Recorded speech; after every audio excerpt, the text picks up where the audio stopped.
All right, it's day 2 for shared reading. We're going to dive back into A Big Bear in the Little Woods by Mira Lynn and illustrated by Tom Bonson. Yesterday we looked at sight words. There were so many sight words in this book. We used our super sight word power and it made it a lot easier to read, right? Today we're going to practice reading it in our teacher voice so you can read it fluently and with expression. We're going to look at ellipses. It kind of looks like 3 periods in a row. So if you spot 3 periods next to each other, raise your hand really quick and then we'll talk about it, okay? All right, A Big Bear in the Little Woods. A Big Bear in the Little Woods.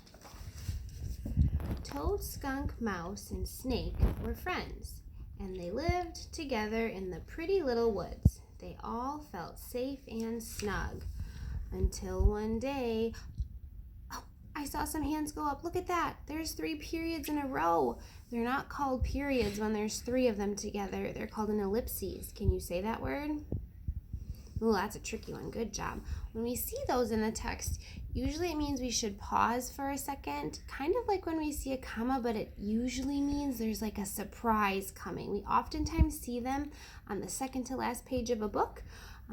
So let's see what the surprise is. Until one day, Bear strolled into the woods. Was that a surprise? The big bear came, right? He growled a big growl. Then he stretched out and took a nap. Can you make a snore? He's so big, said Toad, and he has such big teeth. He's very scary. What can we do? Squeaked Mouse. I'll sing into his ear, said Toad. Then he'll wake up and go away. Toad hopped up to Bear. Ribbit, ribbit, she sang. Ribbit, ribbit.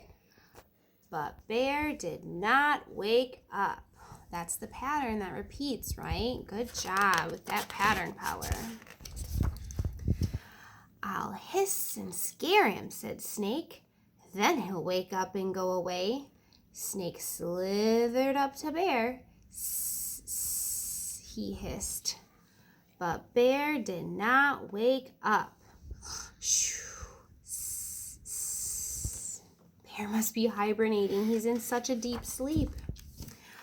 I'll nibble on his nose, said Mouse. Then he'll wake up and go away. Mouse ran up to Bear's nose and took a tiny bite. But Bear did not wake up.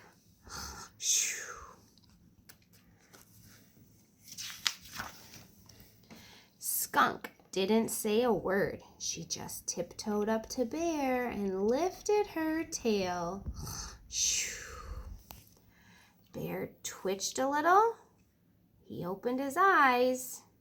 He sniffed the air. And then, here's an ellipses, kind of pause, and then he got up and ran away as fast as he could. Toad, Snake, and Mouse shouted, "Hooray! You did it, Skunk!" And they all hugged Skunk. There's another one. Uh-oh. Why should you not hug a skunk? But not for long. Because they smell bad.